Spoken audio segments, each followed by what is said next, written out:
12.5 లక్షల మంది విద్యార్థులు ఈరోజు రాష్ట్రంలో ఉపకార వేతనాల కోసం వెయిట్ చేస్తున్నారు. విద్యా సంవత్సరం మీరు ఉదాహరణకు తెలంగాణలో ప్రజాపాలన కాదు, ఇది ప్రజల మీద ప్రతీకార పాలన నడుస్తూ ఉన్నది. విద్యార్థుల మీద ప్రతీకార పాలన నడుస్తూ ఉన్నది. అదేవిధంగా నిరుద్యోగుల మీద కూడా ప్రతీకార పాలన నడుస్తూ ఉన్నది.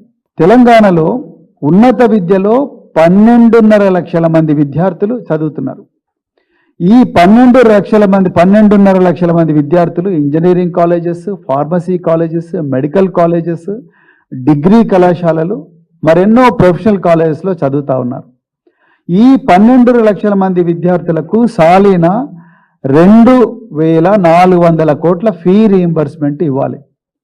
ఇప్పటి వరకు ఈ ఉన్నత విద్యాలయాలకు ప్రభుత్వం చెల్లించాల్సిన పెండింగ్ బకాయిలు 5,000